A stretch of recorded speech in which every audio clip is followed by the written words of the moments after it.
Over the last few weeks, I have talked with you about 4 storms that are hitting our culture at the same time and creating a perfect storm with a devastating effect, particularly on our young people, your children and grandchildren. The storms are, first of all, diluted values, then the storm of failing faith foundations, the storm of media dominance, and then this new storm of personalizing technology. But today I want to focus on the storm I've called failing faith foundations.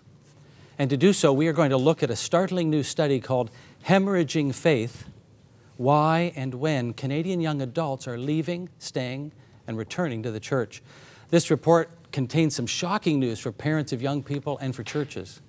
Every pastor of every church in Canada needs to understand what it is saying. In fact, may I suggest that you take a quick moment to call your own pastor and suggest that they tune into 100 Huntley Street right now. Hemorrhaging Faith will prove to be one of the most important studies on the future of the church in Canada. It is brand new, and having been initiated by the Evangelical Fellowship of Canada, is uniquely Canadian. To help us understand the findings of this report, we have assembled a panel of 4 experts, including the authors of the study, who will be with us today and tomorrow, helping us unpack the information, and even more importantly, the implications of what they have found. I'd like you to meet James Penner. Hi, James, from Lethbridge. You are an adjunct assistant professor of sociology at the University of Lethbridge. That sounds like Reg Bibby country. Reg was was the person I did my master's under. Wow. So I've studied under Reg, and he taught me the craft. Who, along with Don Postursky, really have been the authors of what our young people are thinking over the last 25 years or so in Canada. So thanks for joining us. And then Rick Hiemstra from the Evangelical Fellowship of Canada. And your role there is, what, the head researcher? I'm the director of research, so a lot of what I study is congregations, what's happening in the church in Canada. But Rick, when I look at your credentials, I see numerous specialties like mathematics, and I see you were in education for a while. And yes, I've worked as a math teacher and as a pastor for 6 years, so I have some knowledge of what it's like to be on the ground in the church as well. Which I think, by the way, is it's really a key to this report, because as I introduce Rachael and Dave, we're going to see that all of you have this really, constant contact with young people, either through your own children or the ministries that you've been in. Rachael, you're from Lethbridge as well. Yes. And you are a pastor to young adults. And I don't know that many pastors who have the young adult specialty. Tell us about that a little bit. Very true. I think as churches are learning that there's this gap in the younger generation, they're starting to catch on and really put pastors in those positions where they can take care of the emerging generation. I am one of few within my city and very much enjoy my role. Thank you for that. And Dave Overholt, a veteran. Thanks, Don. We met, you and I, in 1991, yes, so 21 years ago now. A defining moment, really, for what we were doing sort of with young people in Canada. Yes. And to this day, you still have a sparkle in your eye when you talk about a young person and their pursuit of a genuine faith. How come? I thought youth pastors sort of stepped up to a different role at some point. Why? Well, it probably helps if you'd come to my church. The average age is about 25 years old in there, and I realize they are not only the future of our country, but they are the church now, and they speak to our generations now. And so they sort of infused the fizz, I think, into the church in Canada.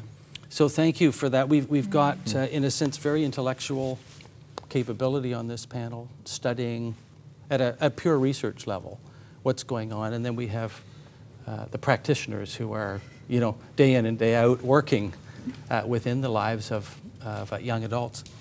James, Hemorrhaging Faith. It's a dramatic sounding title. In fact, if one of us was hemorrhaging right now, we'd call 911. Yes. Why the title? Well, what we found was that if a young adult becomes a non-attender, 3/4 of that category of young adult. Now remember, all of these spent time in church. They were raised in Christian communities across this country. But if they become a non-attender, 3/4 of them switch their identification to either spiritual, no religion, atheist, or agnostic. So as you leave the Christian community in our country, you do not have as many supports for the idea of the three metaphors of God. Using J.I. Packer language, God is good shepherd, good king, good parent. And if you leave the community, you start to doubt that within your own mind and your own experience. So if I understand you correctly, the study that has been released this week deals with young people that were part of the church, Yes. but we're measuring them when they're young adults, Yes. so 18 to 34. Yeah. And there's a graph we have that I just want to make sure our viewers understand what this is showing. So it's a pie chart, and James, just talk to us about that. Okay, we have 4 categories. We have a category which we call engagers. And from doing something called a cluster analysis, you find that they answer questions the same way. This is a group that loves the church, is involved in the church. They speak of their own personal faith. We then have a group, 36%, called fence sitters. This group wants church on different terms.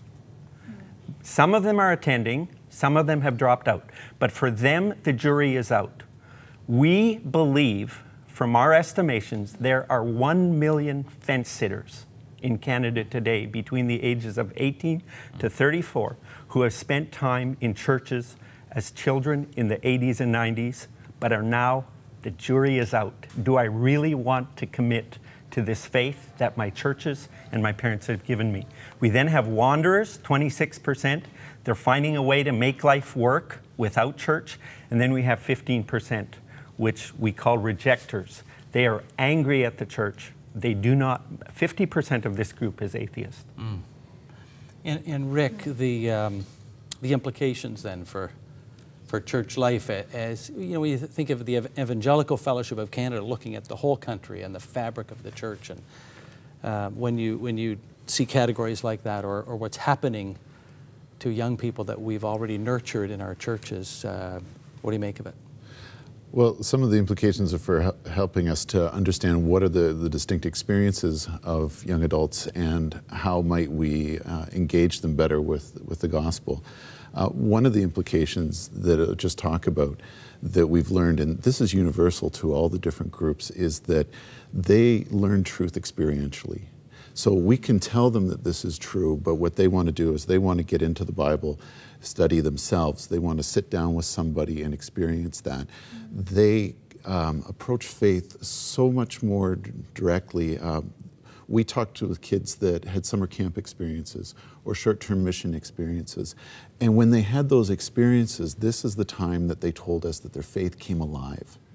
And so one of the implications, we just want to encourage the churches, think about how is it that you can create experiences for kids to learn about God.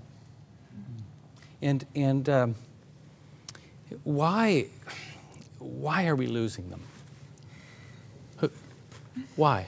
Why the gap? Rachel, you talked about this gap and the fact that at your church there is an intentional commitment to a young adult pastor. Why the gap? What's going on?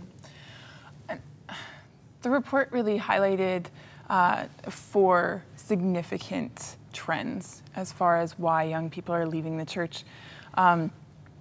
Most importantly was just the role that parents had to play. So if parents are disengaged, their faith isn't really real or vibrant, perhaps it's just routine or ritual.